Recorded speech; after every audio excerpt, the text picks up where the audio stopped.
There comes a moment when words no longer work. You've explained, defended, begged to be understood, and yet nothing changes. So one day, you stop. You don't announce your silence. You don't warn them. You simply withdraw. The world around you grows quieter. The phone doesn't light up like before. The noise fades, and when the noise fades, truth begins to echo. You start to realize silence isn't punishment. It's revelation. It's not the absence of communication. It's the birth of clarity. Because when you remove your voice from a place that refuses to listen, what remains is truth stripped of illusion. Silence is the language of reason when emotions scream. That is the Stoic way. To the untrained eye, silence looks like defeat. But in the eyes of a Stoic, it is the highest form of strength. The refusal to fight battles that don't deserve your energy. When emotions roar and pride demands a response, silence becomes a shield, calm, deliberate, and immovable. In that stillness, something shifts. The power that once belonged to chaos begins to return to you. The person who thrived on your reactions now feels the void. They begin to sense what you once sensed, the discomfort of not being in control. And while they wonder why you stopped, you begin to see what was always there. The patterns, the manipulation, the noise disguised as love. You begin to understand that peace was never found in winning arguments. It was found in walking away from them. That's the paradox of silence. When you stop speaking, everything starts revealing itself. This is where the transformation begins. Not in noise, not in reaction, but in stillness. Because silence in the Stoic sense is not passive. It is the most active form of awareness. And as Marcus Aurelius wrote, the nearer a man comes to a calm mind, the closer he is to strength. This is the calm before the shift. The moment you reclaim your peace, not by saying more, but by finally saying nothing. When something breaks inside you, when betrayal, disrespect, or exhaustion becomes too heavy to reason with, the most instinctive response is to speak. We reach for explanations, as if clarity could rescue us from pain. We chase closure. We demand fairness. We want them to understand what they've done. But the truth is, most people do not listen to understand. They listen to defend. And the harder you try to make them see, the deeper you sink into the web of their denial. That is why a Stoic does something that seems radical to the modern mind. He withdraws, not in weakness, not in avoidance, but with quiet dignity. He steps back from the noise, from the chaos of reaction, from the endless argument that serves no higher purpose. His silence is not a retreat. It is a recalibration. Epictetus once said, "It's not what happens to you, but how you respond that matters." This is the essence of the quiet revolution. When the world provokes you to rage, to explain, to defend, you choose stillness instead. You refuse to be dragged into a storm that thrives on your energy. Because what you feed grows, and what you starve fades. The philosophy of no contact, when seen through the Stoic lens, is not about ghosting or punishment. It is a form of internal realignment. You are not cutting someone off to hurt them. You are cutting the thread that keeps you tied to disorder. You are reclaiming the sacred ground of your own mind. The Stoics believe that external events have no real power over us. Only our interpretation of them does. When you decide to stop engaging, you are no longer giving your emotions for others to manipulate. You're asserting that your peace is yours to protect and not theirs to violate. Think of it as an act of philosophical rebellion. Everyone expects a reaction, an angry text, a desperate call, a post that screams your pain. But you give them none of it. You stand behind an invisible wall of composure, and suddenly, the energy shifts. The person who once controlled the rhythm of interaction is left alone with silence, a mirror they cannot bear to look into. This is where the revolution happens, not outside, but within. Because silence forces reflection, not just theirs, but yours. It strips away the noise of ego, the endless mental rehearsals of what you should have said. In that emptiness, you begin to see patterns that words could never reveal. You realize how much of your identity was tied to being understood, and slowly, The need to be seen transforms into the strength to stand unseen. When you stop feeding chaos, it starves. The other person, deprived of your emotional energy, begins to confront the void left behind. It's not revenge, it's reality catching up. Your absence becomes the loudest presence in their world. But the true revolution is not in their discomfort. It is in your liberation from needing a response. The modern world confuses expression with strength. It tells you to speak your truth, to say everything before it's too late. But the Stoics knew something deeper. Truth doesn't need to shout to exist. The most powerful truths are the ones that can stand in silence. When you practice no contact as a Stoic, you are not playing a game. You are engaging in discipline. You are teaching your impulses obedience.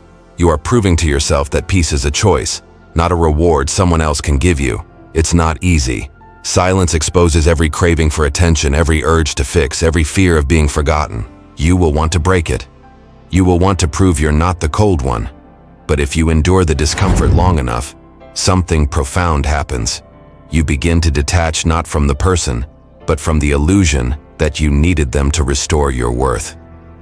Marcus Aurelius wrote, "You have power over your mind, not outside events."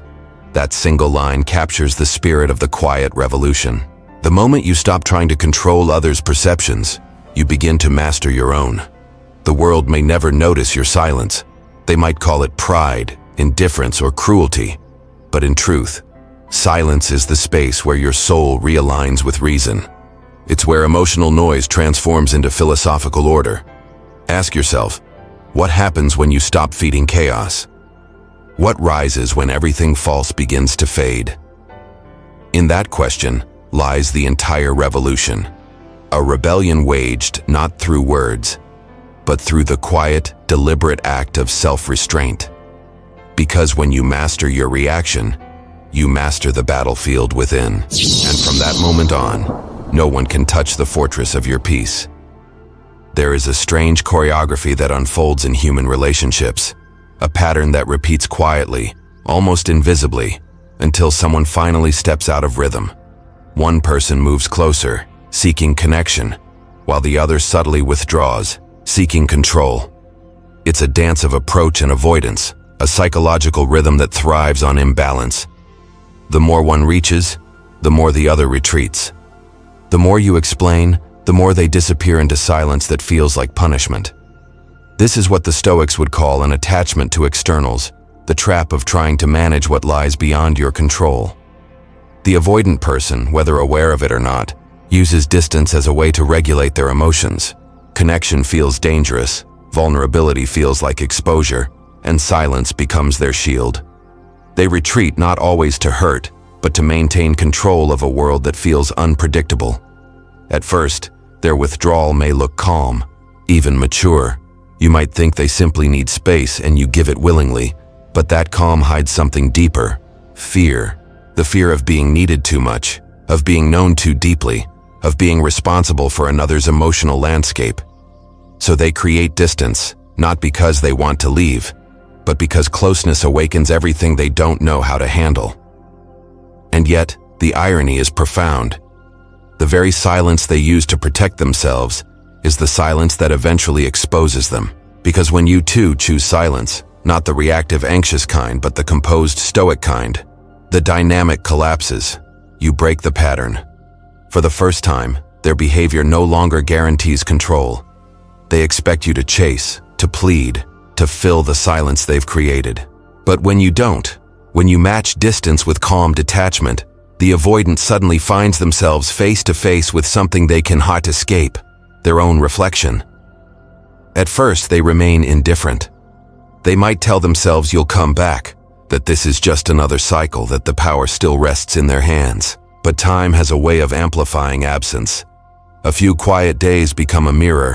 A week becomes an echo. They begin to sense the weight of what once felt effortless: your presence, your energy, your warmth. Curiosity begins to creep in, disguised as casual thought. I wonder what they're doing. Then unease.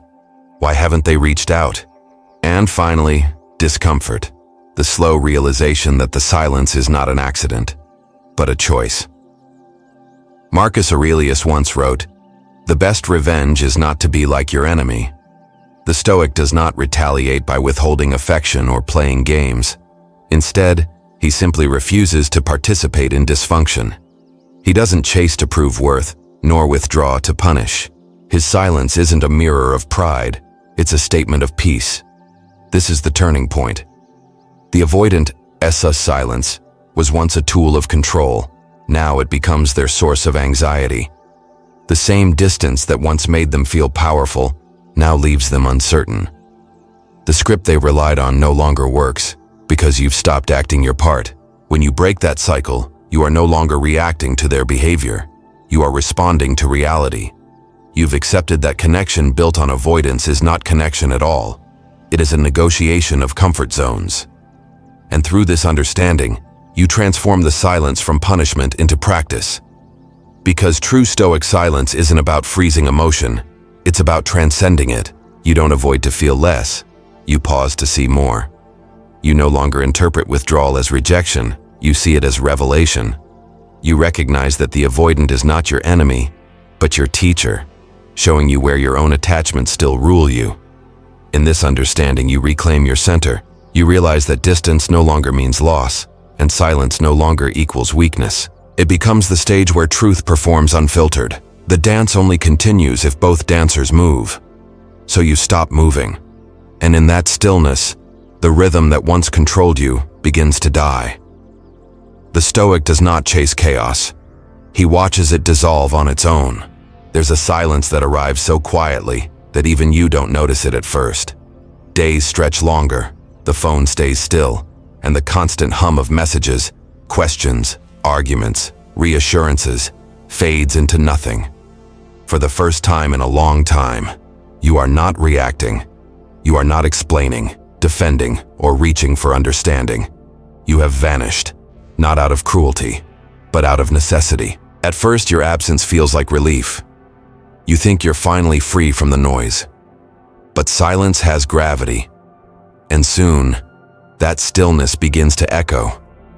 On their side, the world you once held together starts to come undone.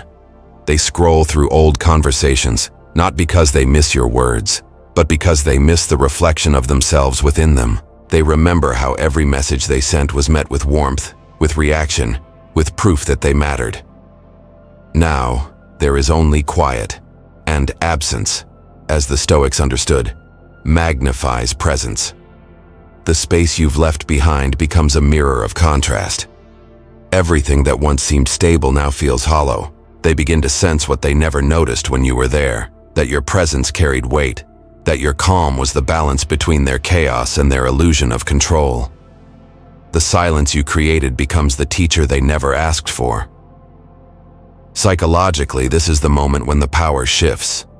For so long, their distance dictated the tempo. They decided when to speak, when to withdraw, when to grant attention, and when to deny it. They believed control came from withholding. But now you've withheld entirely, not as a strategy, but as liberation. The script has ended, and they're left improvising in an empty room. Absence dismantles illusion. It forces the other person to confront a question they never had to ask before. Was I truly in control, or was I simply reacting to their devotion? The stillness unsettles them because it reveals dependency. What was once invisible, the comfort of being needed, now becomes a void. And while they spiral in that void, something remarkable happens to you. You start to see that the world continues, quietly and indifferently. You wake up, breathe, go for a walk, make coffee, and realize that peace does not require permission. You discover that your strength doesn't come from being seen. It comes from existing in alignment with your own reason. To the Stoic, this is not just emotional detachment, it's a form of spiritual training. Every disappearance, every loss, every separation is a rehearsal for the impermanence of life itself. The Stoics practiced premeditatio malorum, the meditation on loss, to remind themselves that everything external is temporary, relationships, possessions, even the body itself. What remains constant is your capacity for virtue, for rational choice, for inner balance. Seneca wrote, "He suffers more than necessary, who suffers before it is necessary. You no longer suffer in anticipation. You no longer imagine what they think, what they feel, or what they might do. You let events unfold without preemptive pain. That is the essence of Stoic calm, the ability to stay unmoved by what is beyond your reach. Disappearing in this sense is not vanishing from the world, but returning to yourself. You learn that being unseen is not the same as being lost. You begin to find beauty in restraint, meaning in solitude, and dignity in quiet detachment. And while they are haunted by questions, why did you stop caring? Were you ever real? You are no longer searching for answers. The silence that used to feel unbearable now feels sacred. Absence has taught you what presence never could. That peace does not depend on being remembered, and strength does not depend on being needed. When you disappear, the world that took your presence for granted begins to tremble.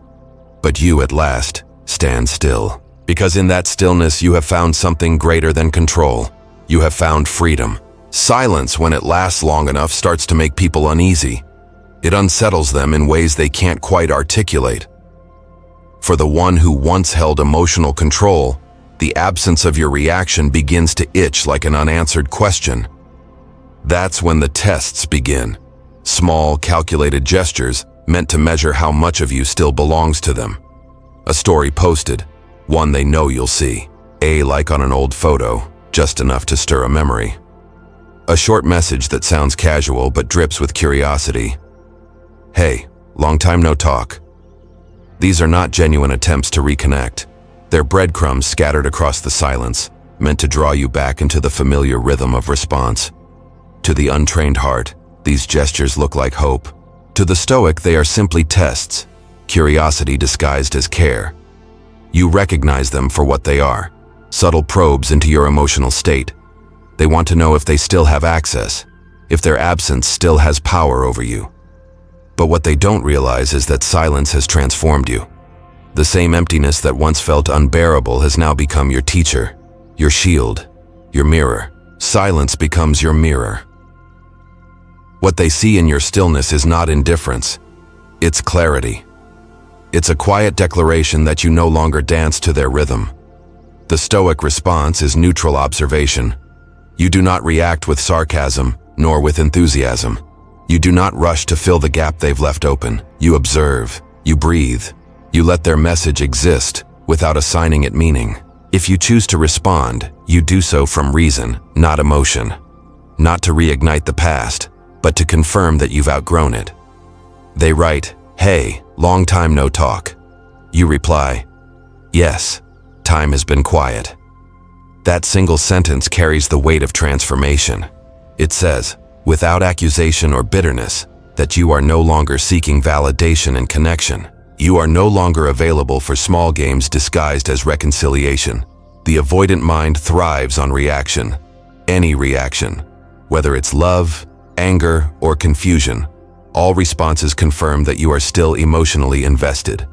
But when your silence remains calm, unprovoked, and self-contained, the dynamic begins to break down. The energy that once fueled their control now turns inward, forcing them to face the emptiness within themselves. This is where many falter, mistaking curiosity for care. You see the message, the story view, the late night, "How have you been?" and you feel the pull of nostalgia. It's tempting to believe that they've finally realized your worth. But nostalgia is not clarity, and longing is not love. The Stoic sees beyond impulse. He knows that responding from emotion is surrendering control, while responding from reason is maintaining peace. So you neither chase nor reject, you simply remain centered. You let them test the silence as much as they wish, because the silence now belongs to you. Marcus Aurelius once wrote that, "The impediment to action advances action." The very obstacle that once made you react now deepens your discipline. Every breadcrumb they drop becomes another opportunity to practice restraint, to strengthen your composure, to observe without attachment. In this phase, the real test is not theirs, it's yours. Can you stay unmoved when the ego craves attention? Can you resist the urge to correct their perception, to prove that you've changed, or to re-enter a story that has already ended? The Stoic's answer, is stillness. Not coldness, not pride. Just stillness. The calm recognition that peace is not something you negotiate, it's something you protect. And so, when the breadcrumbs fall, you smile inwardly.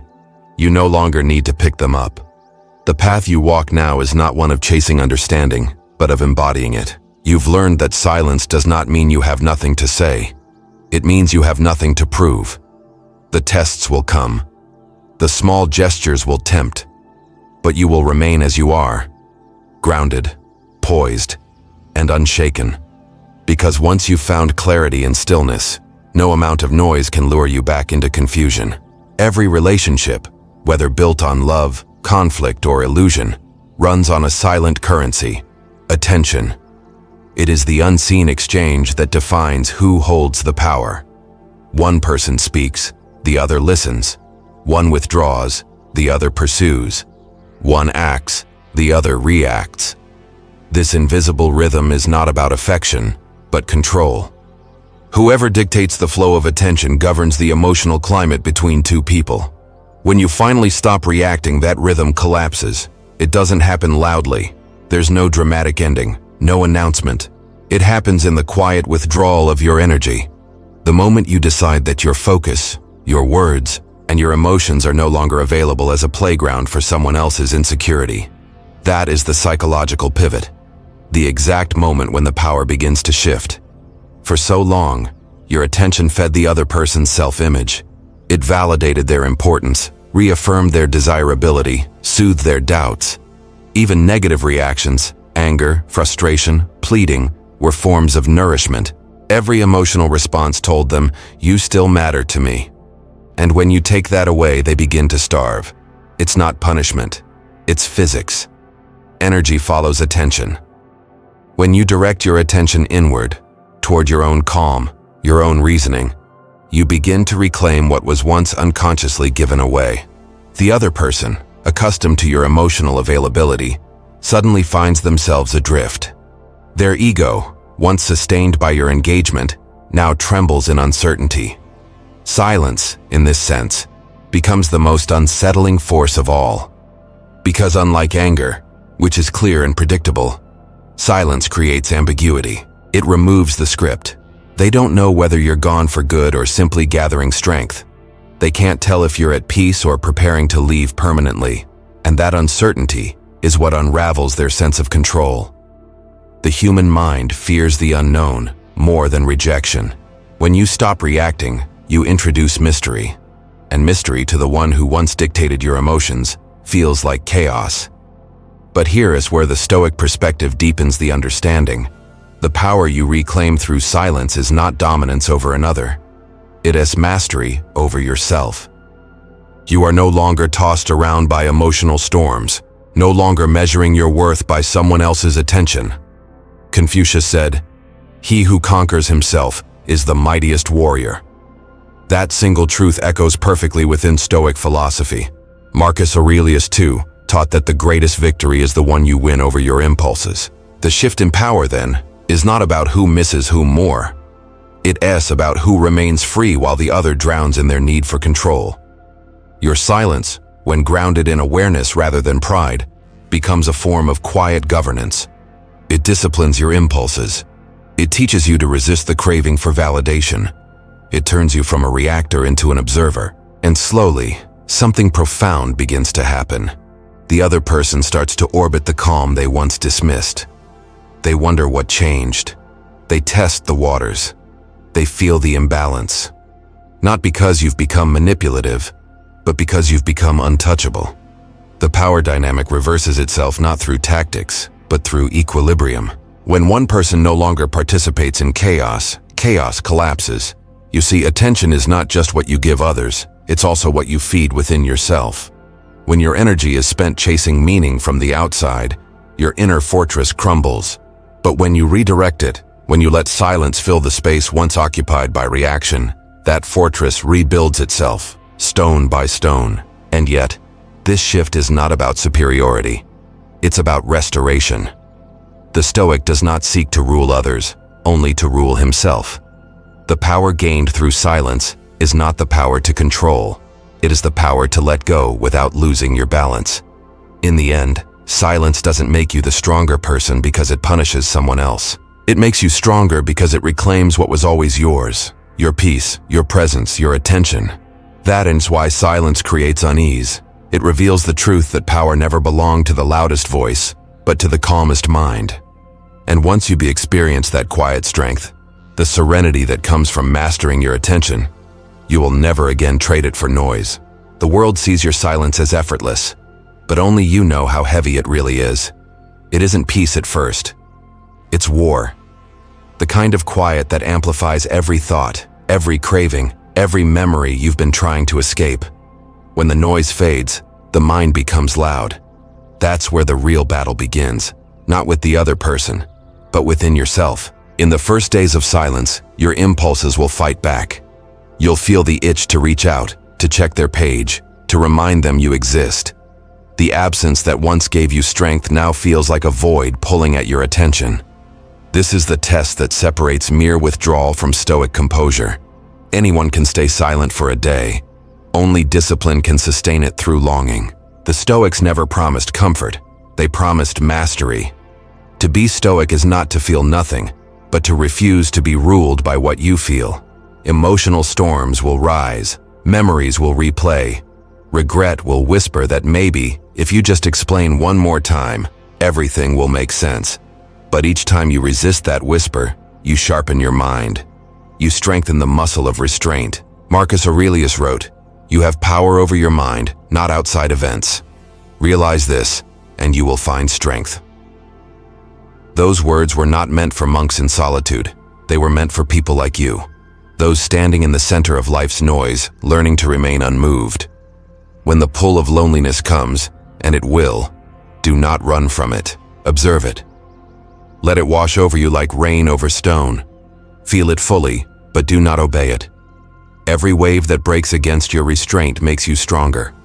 Every urge resisted becomes a brick in the fortress you are rebuilding. You rebuild your fortress one quiet day at a time. It starts with small acts of self-command. When you wake, you breathe before reaching for your phone. You journal your thoughts instead of sending them.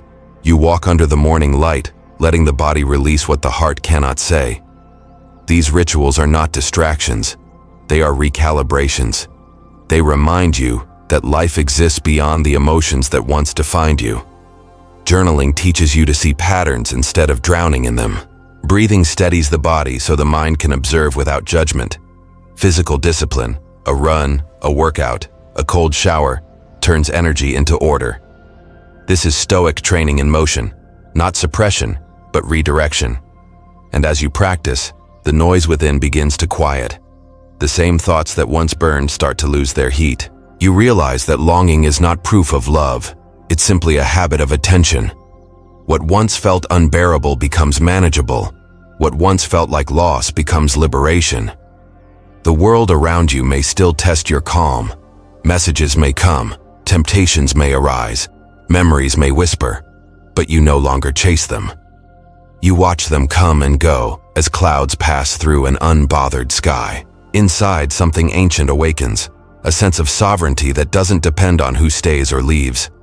You begin to move differently, slower, more deliberate, less desperate. The emotions still exist, but they no longer dictate your choices. They are visitors, not rulers. This is the moment you realize that silence isn't an act, it as a state of being. You have turned it from a reaction into a practice. What began as a defense has become your discipline, and every time you choose calm over impulse, you become more of who you were meant to be. The Stoic within you doesn't seek revenge, reassurance, or validation. He seeks alignment, with reason, with virtue, with peace. And as the days pass quietly, you notice the shift.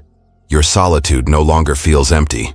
It feels full of strength, of awareness, of quiet dignity. You have become your own companion in stillness. And in that stillness, you find the unshakable truth of the Stoic path. That mastery is not the absence of emotion, but the mastery of self amidst it.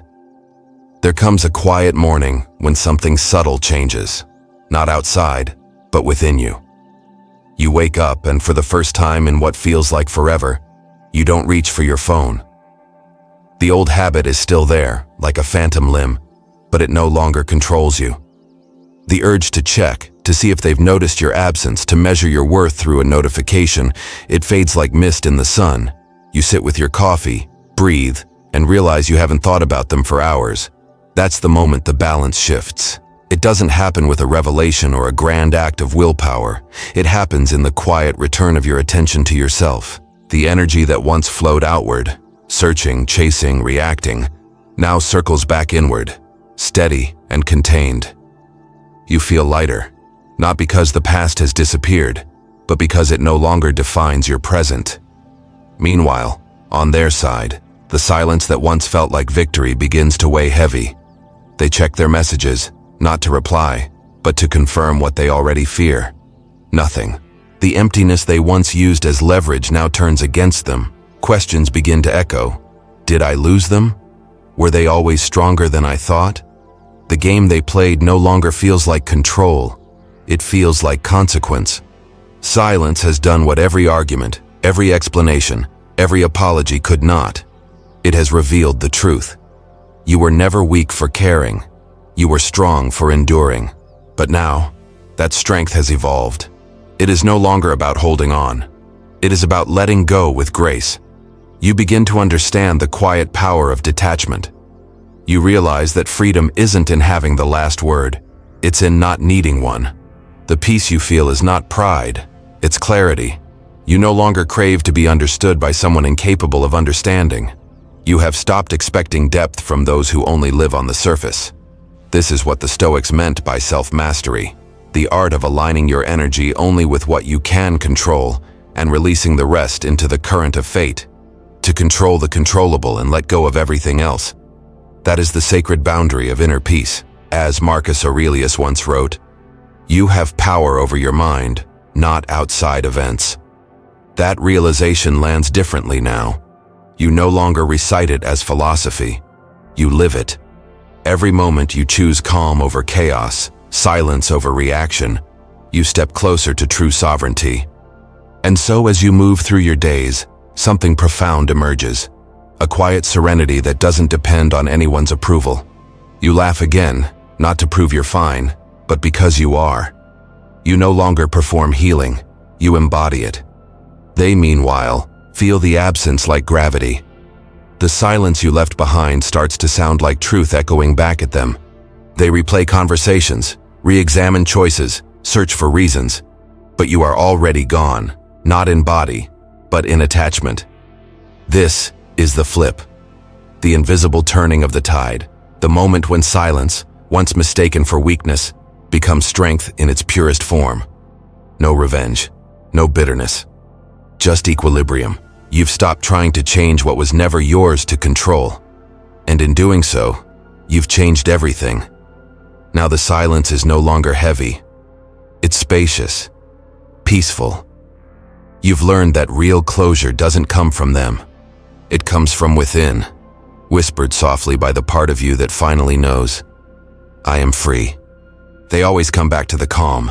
It's inevitable. When the noise of the world grows too loud, when their games no longer feed them, when the temporary distractions lose their shine, they remember you.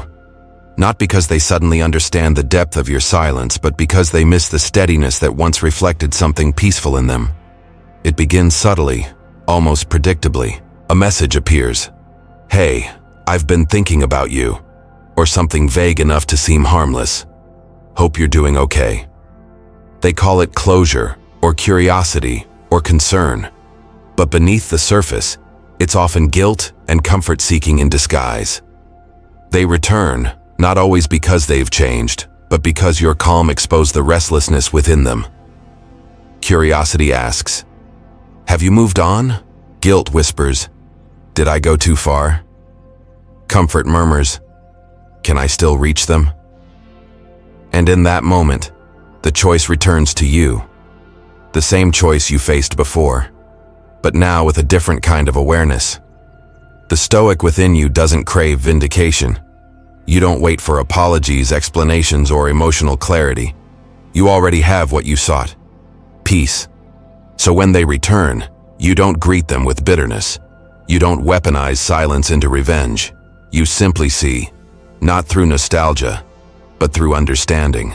The Stoic response is not to slam the door, nor to fling it open recklessly, but to stand calmly in the doorway, knowing that you are no longer the same person who once waited there. Seneca once wrote, "Sometimes even to live is an act of courage.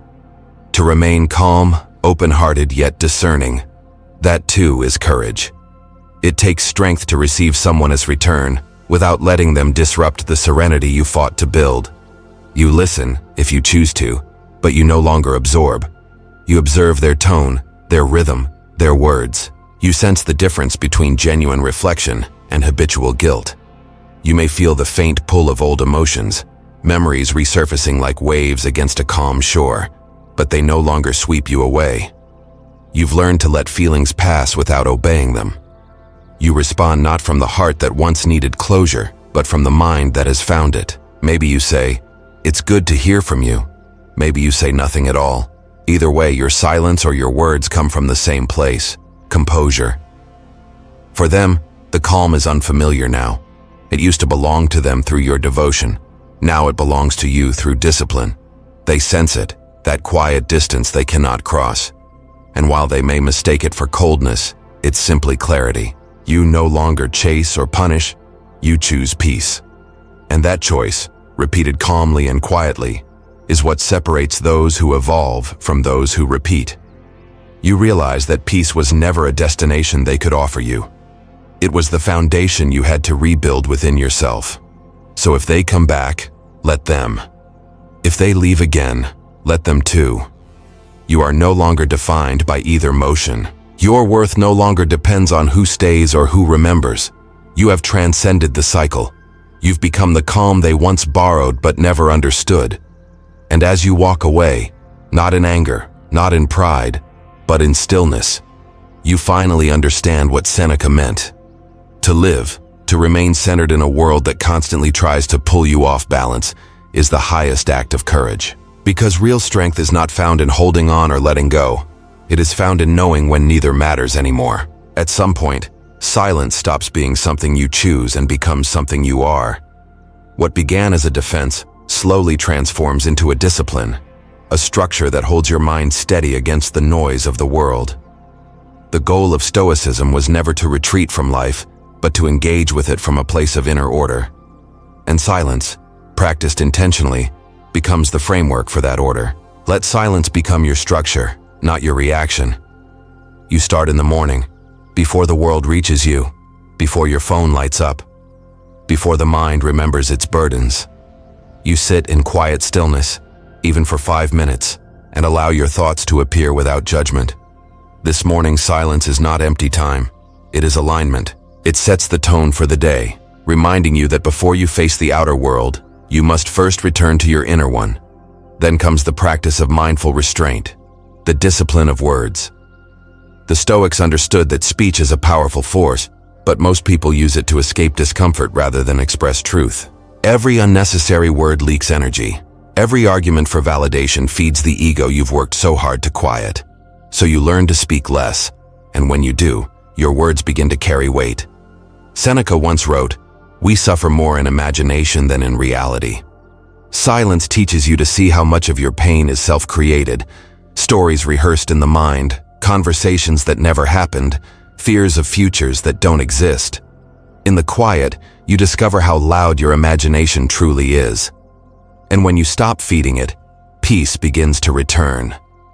Another modern plague is digital noise, endless scrolling, constant notifications, opinions stacked upon opinions, a theater of distraction that erodes presence. To build silence into your life, you must guard your attention as a sacred resource. Create digital boundaries. No phone in the first hour of your morning. No mindless consumption before bed. Replace reaction with reflection. When you limit what enters your mind, clarity has room to breathe. Physical discipline also supports mental stillness. The Stoics were men of action, soldiers, statesmen, thinkers, who knew that movement purifies the mind. A run, a cold shower, a moment of slow breathing between tasks. These are acts of recalibration. They keep you anchored in the body, in the now, in what is real. If you wish to deepen the practice, try a simple ritual: the 7-day Stoic Silence Challenge. For 1 week, choose intentional silence each morning and evening. In the morning, sit in stillness for 10 minutes before speaking to anyone or touching your phone. In the evening, reflect in writing on what silence revealed, where your mind wandered, what fears surfaced, what peace emerged. Do this not as punishment or detox, but as a form of training, a quiet strengthening of your awareness. Soon you'll notice that silence follows you even into noise.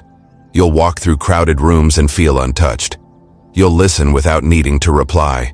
You'll observe without judging. You'll begin to understand what Epictetus meant when he said that freedom lies not in events, but in the space between them, the pause where choice lives. In a world that glorifies reaction, silence is rebellion. In a culture that mistakes loudness for confidence, silence is sovereignty.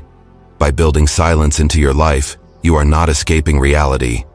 You are refining your relationship with it. You're learning that stillness is not the absence of movement, but the mastery of it. And so each quiet morning, each moment of withheld reaction, each breath of calm before you speak, they all build upon one another.